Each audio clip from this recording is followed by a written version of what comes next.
और इसी बीच आपको बता दें कैबिनेट मीटिंग के बाद इस समय ब्रीफिंग चल रही है। अश्विनी वैष्णव का संबोधन has been taken regarding the welfare of farmers.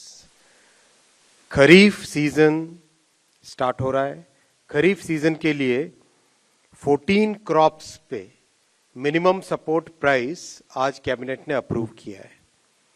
मैं इन प्राइसेस के बारे में पढ़ूंगा, उससे पहले I will give the context. In the 2018 union budget, the government of India had given a very clear policy decision, had taken a very clear policy decision that MSP कम से कम 1.5 गुना होनी ही चाहिए कॉस्ट की। It has to be at least 1.5 times the cost of production. तो आज के जो फैसले आप देखेंगे, इन सब फैसलों में इस प्रिंसिपल को ध्यान रखा गया है। Every crop that I am going to read out will have at least 50% more MSP compared to the cost. और कॉस्ट को निकालने का भी बहुत ही साइंटिफिक तरीका है। इसका एक मैकेनिज्म है। CACP के द्वारा देश भर में कई तहसीलों में, कई जिलों में, कई विलेजेस में जाके स्टडी किया जाता है। कॉस्ट ऑफ प्रोडक्शन सारे के सारे फैक्टर्स को लेके स्टडी किया जाता है। तो इसके आधार पर आज जो MSP डिक्लेयर हुई है वो है धान। सबसे पहले धान का नया MSP, पैडी का नया MSP खरीफ के लिए 2300 रुपीज डिक्लेयर किया गया है, which is 117 rupees increment over the previous MSP। आप इसको 2300 को अगर आप कॉन्टेक्स्ट में देखना चाहोगे, दैट इज अगर 2013-14 का जो प्राइस था, that price was 1310 rupees, 1310।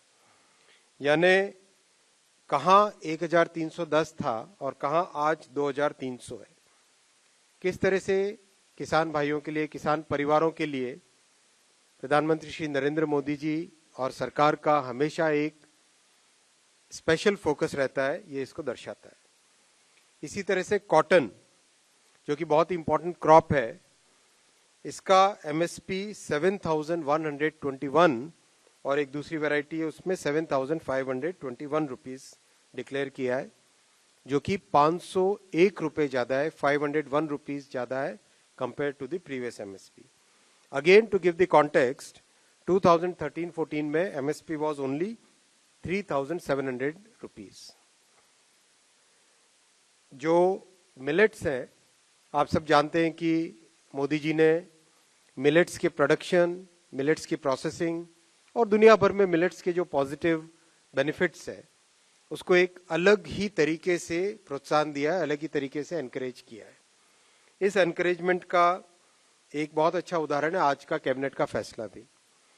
Jowar 3,371 rupees, ragi 4,290 rupees, bajra 2,625 rupees और मक्का, मेज 2,225 रुपीज।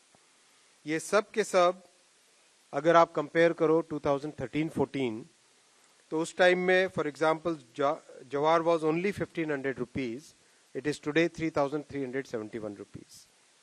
करीब करीब हर एक में अच्छा इंक्रीमेंट है, बहुत बड़ा इंक्रीज है। वैसे ही दलहन, दालों के प्रोत्साहन के लिए भी, जैसा आप जानते हैं कि हमारी सरकार की प्राथमिकता है कि दाल में और ऑयल में, एडिबल ऑयल में, इन दोनों में आत्मनिर्भर बनने के लिए पूरे प्रयास करने हैं और उसके लिए कई तरह के नए नए इनिशिएटिव्स लिए गए हैं। उसमें MSP एक बहुत इंपॉर्टेंट रोल प्ले करता है। मूंग की MSP डिसाइड हुई है 8,682 रुपीज। तूर की MSP है 7,550, ये पिछले MSP से 550 रुपए ज्यादा है।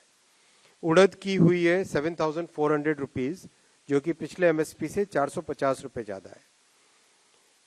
आप देखेंगे करीब करीब हर एक फसल में एमएसपी पहले के कंपैरिजन में सिग्निफिकेंटली ज्यादा है। इसी तरह से ऑयल सीड्स में सबसे पहले सिसमम यानी तिल 9,267 रुपीज, ये पिछले एमएसपी से 632 रुपए ज्यादा है, 632 रुपीज ज्यादा है। ग्राउंडनट मूंगफली का तेल 6783, 6783। राम तिल एक छोटी कमोडिटी है लेकिन बहुत इंपॉर्टेंट कमोडिटी है, बहुत सारे ट्राइबल एरियाज में इसका अच्छी ग्रोथ होती है। नाइजर सीड कहते हैं इंग्लिश में, हिंदी में राम तिल 8717, ये भी 983, 983 रुपीज इंक्रीज किया गया है। Sunflower 7280, soybean 4892 rupees. तो हर एक में सिग्निफिकेंट इंक्रीज किया गया है। और आप जानते हैं कि नेफेड की एक बहुत अच्छी ऐप बनी है जिसमें कोई भी दलहन यानी दाल या तिलहन यानी ऑयल सीड और मक्का यानी मेज, इसकी खरीदी सुनिश्चित करने के लिए नेफेड की बहुत अच्छी ऐप है। इस ऐप से किसानों के लिए अपने प्रोड्यूस को बेचना बहुत आसान हो जाता है। साथ ही साथ एक बहुत बड़ा इनिशिएटिव चल रहा है 2 लाख गोडाउन बनाने का। 2 लाख गोडाउन बनाने का देश भर में काम चल रहा है। देखिए, प्रधानमंत्री श्री नरेंद्र मोदी जी की तीसरी टर्म बहुत ही महत्वपूर्ण फैसलों वाली टर्म है। पहली 2 टर्म्स में बहुत अच्छा एक बेस बना है इकोनॉमी का, किसानों के वेलफेयर का। अब उसके आधार पर, उस बेस पर एक बहुत अच्छी ग्रोथ, बहुत अच्छी जंप ली जा सकती है क्योंकि बेस बहुत मजबूत बना है। ये कंटिन्यूटी विद चेंज का पॉलिसी है। कंटिन्यूटी विद चेंज, कंटिन्यूटी है किसानों पे फोकस, कंटिन्यूटी है कि किसानों के हर इनपुट पे ध्यान देना। जैसा आप जानते हैं दुनिया भर में फर्टिलाइजर की कॉस्ट 3,000 रुपए पर बैग के हिसाब से हो गई थी, लेकिन मोदी जी ने throughout the disruption caused by Covid and the Russia Ukraine conflict, despite all that fertilizer की प्राइस को भारत में कम रखा। ये बहुत बड़ी उपलब्धि है और देश भर में, दुनिया भर में इस चीज पे आश्चर्य करते हैं कि जहां दुनिया में 3-3 हजार रुपए कॉस्ट चली गई थी, 300 पे रखा गया भारत में। और हमारे किसान भाई भी इसको मानते हैं, हमारे राजनीतिक क्षेत्र में सभी कार्यकर्ता भी इसको समझते हैं। तो एक तरीके से जो खेती से रिलेटेड पूरा जो फ्रेम है, इसमें हर एक पॉइंट पे, बीज से बाजार तक, हर एक पॉइंट पे एम्फेसिस दिया गया है, हर एक पॉइंट पे वैल्यू एडिशन का ध्यान रखा गया है। तो ये जो 2 लाख गोडाउन का अभियान जो चल रहा है, इससे किसानों को अपने प्रोडक्ट को सफिशिएंट टाइम तक, जब तक वो चाहे तब तक उसको स्टोर कर सके। और ये सारा का सारा कोऑपरेटिव सेक्टर में बन रहा है, कंप्लीटली कोऑपरेटिव सेक्टर में बन रहा है। जो प्राइमरी एग्रीकल्चर कोऑपरेटिव सोसाइटीज होती है, जो कि एकदम जिले से भी नीचे पंचायत के स्तर पे होती है, उसमें ये सब बन रहा है। यानी मिनिमम ट्रांसपोर्टेशन से अपने प्रोड्यूस को ठीक जगह पे रख सकें, टाइमली स्टोर कर सकें, साइंटिफिक वे में उसको प्रोसेस कर सकें, और जब ठीक टाइम हो, जब अपनी चॉइस हो, उस चॉइस के हिसाब से मार्केट में ले जा सके। साथियों,